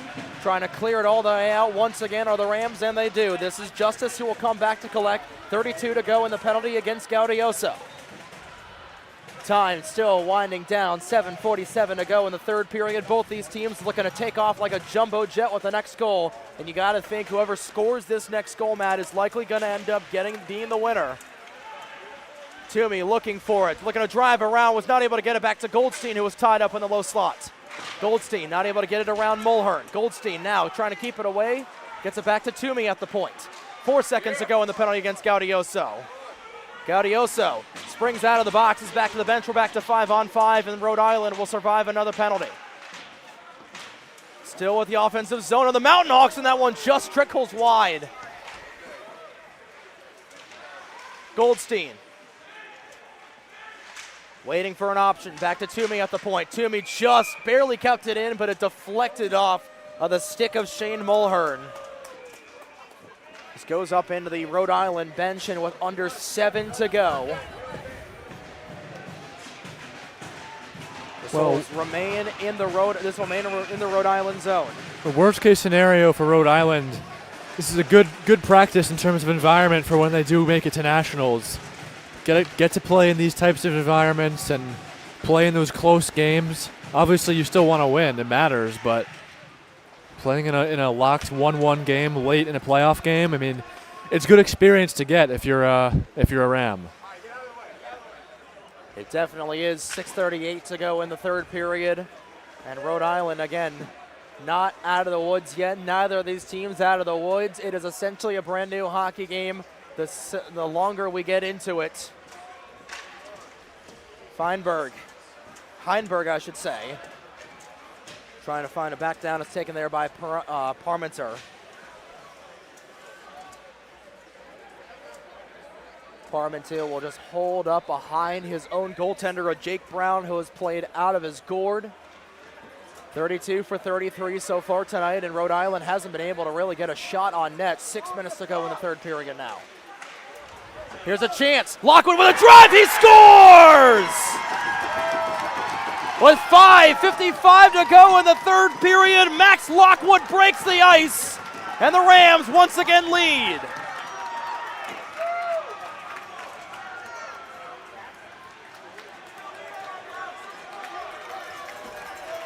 And you could hear everybody screaming on that Rhode Island bench. And just as we were thinking about potentially overtime befalling us here in Bethlehem, the Rams back out in front with just a little bit of time to go in the third. You haven't seen too many opportunities as of late here in the third for the Rams in their offensive zone. Finally got a good chance. Lockwood wasted no time, just buried that one blocker side. Unassisted goal for Max Lockwood, and we're going to have a whistle for a hand pass. And that was, we had just said that Brown hadn't seen any chances over the last 5 minutes or so. And the broadcaster's curse striking at the worst possible time if you're a Lehigh fan, and the best possible time if you're a URI fan. Now the Rams out front, 5:40 away from a meeting with the Drexel Dragons tomorrow. And Lehigh looking to get back into this play. Once again, on it again are the Hawks, but Wolfhard not able to hold on to it. Nasinovich backhands this one. Trying to play it back over for Goziak. Wheeled out once again. This is Darlington who's got it. Darlington, he might have a partial breakaway. On to Brown once again, and he'll say no. Big stick fling, and we got debris all over the place. Brown will hold on, 5:10 to go. Not sure who had the twig that broke into a million pieces that are still littered all over the ice. 5 minutes to go in the third period. A do-or-die final 5 minutes for Lehigh. Rhode Island is trying to milk as much clock as possible as they can. They start from their own side. Nasinovich looking to play it up, and instead it's taken back there by Sear. Sear looking for the stretch pass across to the 6 of Lopes. Justice now with it. Goldstein will set up a lane for Waddell. Waddell trying to get it back over to Goldstein. It's a delayed offside, and now the Rams come the other way with it. Here comes Rhode Island. Brown with the stop and the pause. And some extracurriculars ensue. And now we got pushing and shoving as Lopes got thrusted down. He was getting right into Jake Brown's office, and taking exception was Mason Goldstein.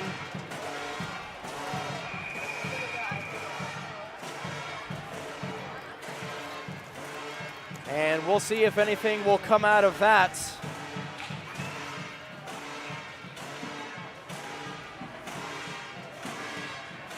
As Lopes will skate back to the bench. It doesn't look like we're going to get any penalties to either Lopes or Goldstein, and will remain 5-on-5.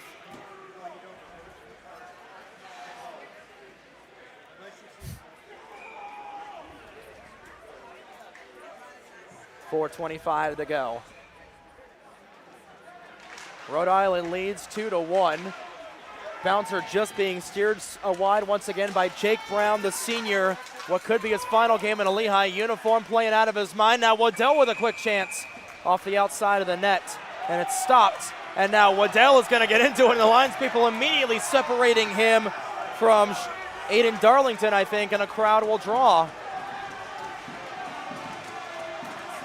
That was Shane Mulhern, in fact, so the captain getting into it, along with Mason Goldstein, too.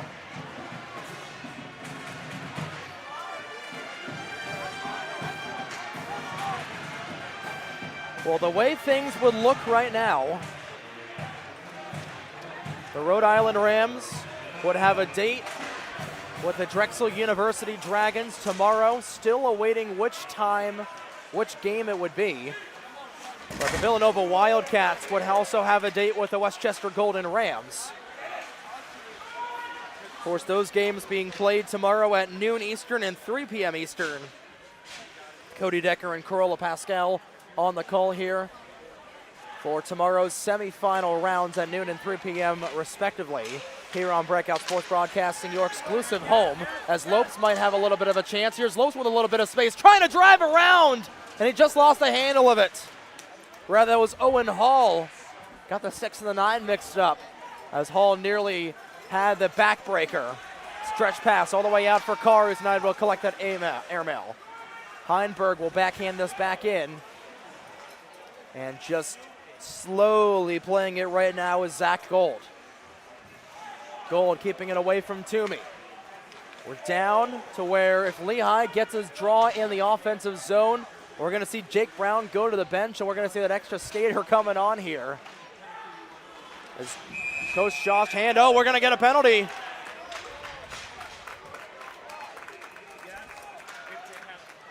I believe this will be going against Lehigh, and it will. Jesse Heinberg will go to the sin bin, and that might be a backbreaker if you're the Mountain Hawks. Yeah, that's a killer.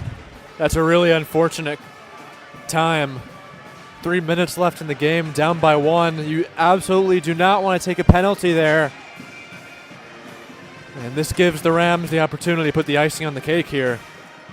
3:05 to go in this third period. And if you're Rhode Island, you're doing everything in your power to just keep this away, keep this in the offensive zone, potentially trying to net the dagger. Gold at the blue line, playing it back over. Mulhern, who got the goal scoring started, plays it back. Mulhern, back over to Szabo. There's a roughing call against Heinberg. Rhode Island still looking for it. Szabo right at the doorstep. Here's Mulhern with a drive, and it goes over the netting and out of play.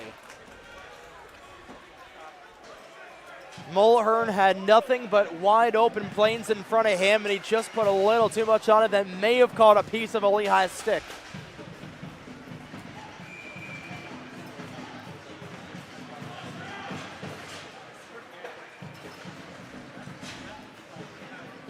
.133 remains in the penalty against Heinberg. And that's only going to give probably about maybe 90 seconds, not even 90 seconds of a power play or potential extra skater or an empty net time here for Lehigh once they kill this penalty, but the Rams still pressing. Back to the point. Beisel shot through traffic, sticked aside by Brown. Coming back over, Beisel he's not able to keep it in. I thought that was touched by Darlington, but the referee says no. Sticks high in the air, 2 minutes to go. Lockwood thought he was going on a breakaway for a second straight. It was taken out and cleared. It looks like it'll probably be maybe about 55 seconds of extra skater time. Lockwood has got it on the tape-to-tape pass. Sends it back over. Wide open on the other way for Nelson with a shot, and it's partially blocked. Still on the goal line. Is it home? It is! With 97 to go, a power play goal for the Rams, a dagger, as Rhode Island, in all likelihood, will move on to face Drexel tomorrow. It was Aiden Darlington, who we thought had touched the puck on a delayed offsides, and that's likely curtains for the Lehigh. Well, that is, in fact, the dagger. Knew that could have been coming with that penalty once that was called. Once the referee's hand went in the air, we knew there was going to be an opportunity. Give that 2-goal cushion. As you mentioned, Darlington is the man who does that, and this one's just about over. And there was, again, nothing that Jake Brown could do, and we mentioned it earlier on, that there's only so much the goaltender could do. Lehigh, credit to them, played an incredible 60 minutes of hockey. The net is empty for the final 1 minute and 20 seconds. Looking for a miracle. Instead, it's Mulhern. The captain whizzes it just over the high glass, up onto the high glass, over the crossbar. 70 seconds to go. Mulhern cutting a stick. And now on the other way comes Wolfart. Wolfart looking for a miracle here in the final minute of regulation. Mountain Hawks looking for a miracle. They need 2 goals. The skitter's all the way down, and it will be an icing. And a timeout will be called by Josh Hand with 51.5 to go in the third period.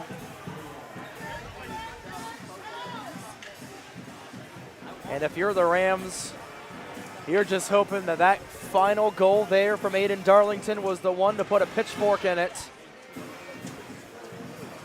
But right now, the game-winning goal would belong to Max Lockwood, the Bridgewater, Massachusetts junior. His 27th point on the season. And he's got a little bit of history. He's got a relationship with a Drexel player. He played with the Bridgewater Junior Bandits with goaltender Luca Bruns. Those two, in all likelihood, will square off tomorrow. Time to be determined. But in all likelihood, it's going to be the Rams versus the Dragons. And it will be the Wildcats versus the Golden Rams in semifinal Sunday Fun Day tomorrow here with games at noon Eastern and 3 p.m. right here on Breakout Sports Broadcasting. Net is still empty for the Mountain Hawks. They're looking for one final chance. Here's a chance, and Cataray, the lone goal scorer, set it too wide. Nasinovich trying to get it back over for Carr. Looking for the empty net on the other way, and it's just wide. Blowing a tire there was Cataray, and that's going to be some precious seconds ticking off as he wasn't able to get there as fast as he needed to.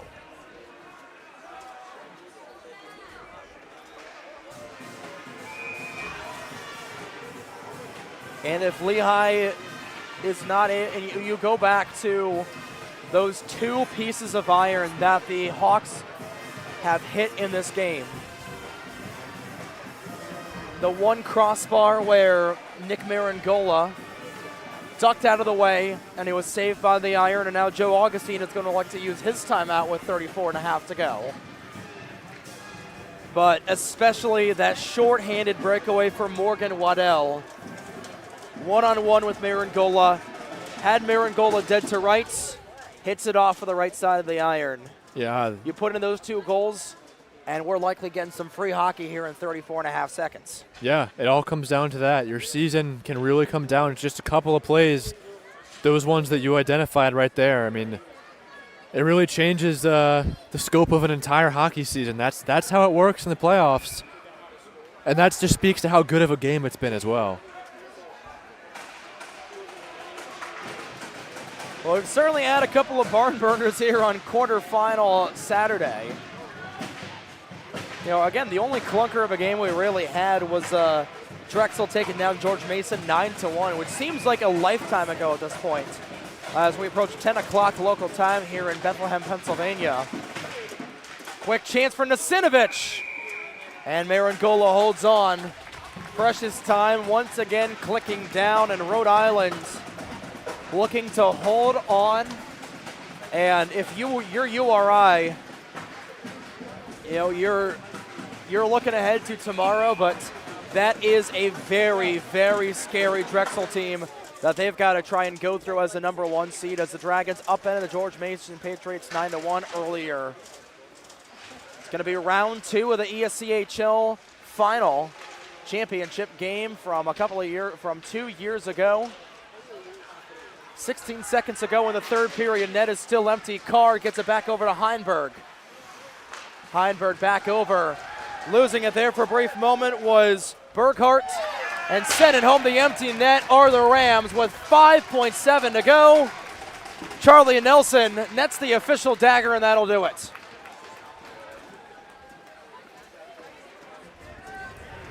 Three goals in the third period.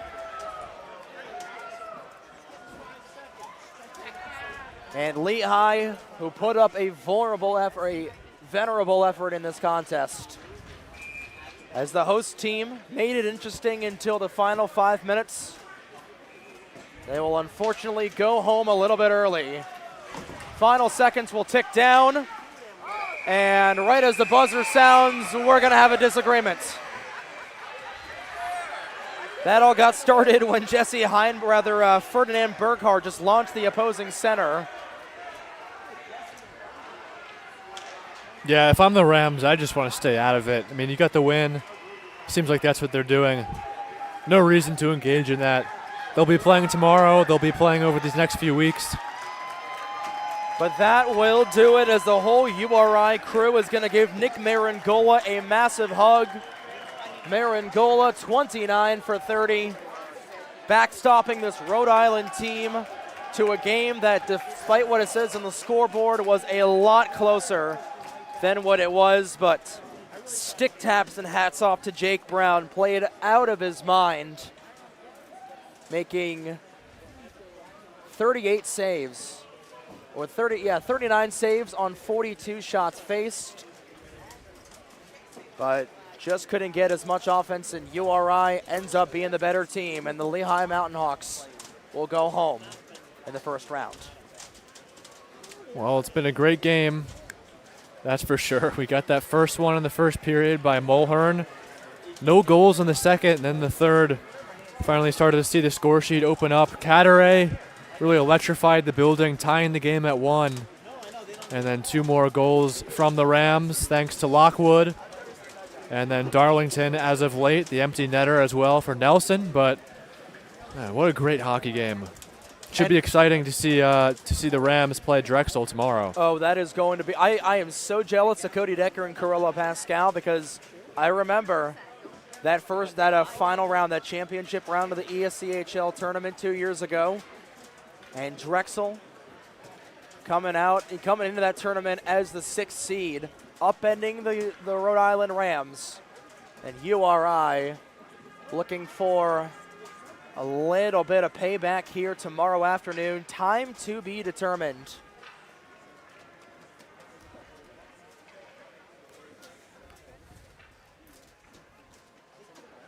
But as Lehigh's band will play the school song, and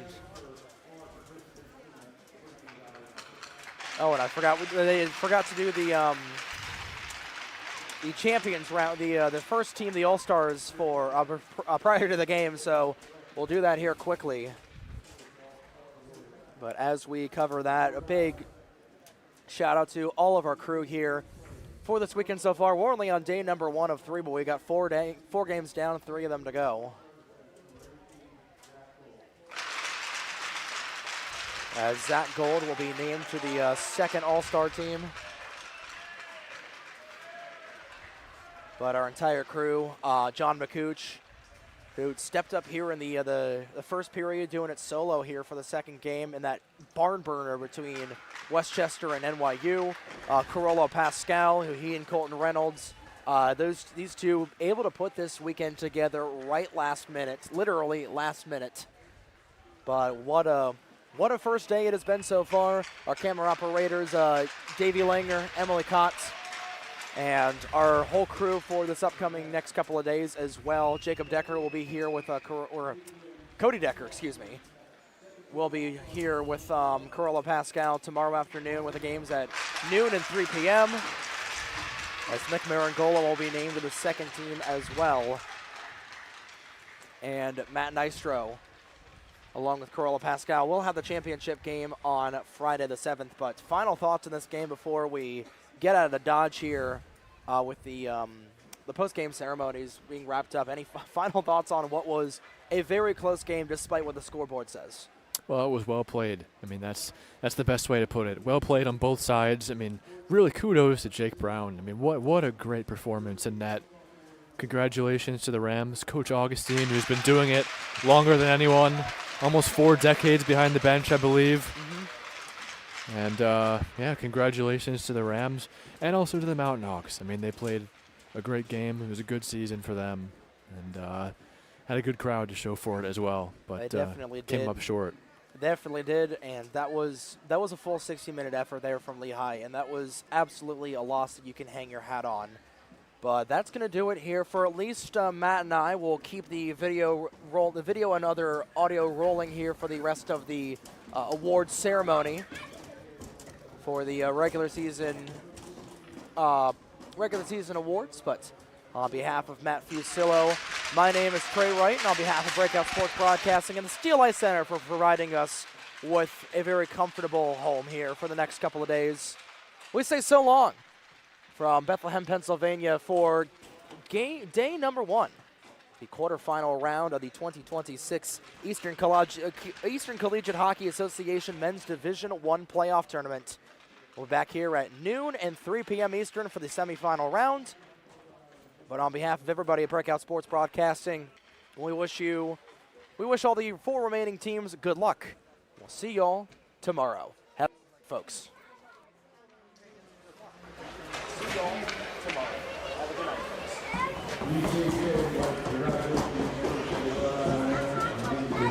Regular season championship. The Rams representing ECHA at the ECHA Division I National March 17th in St. Louis, Missouri.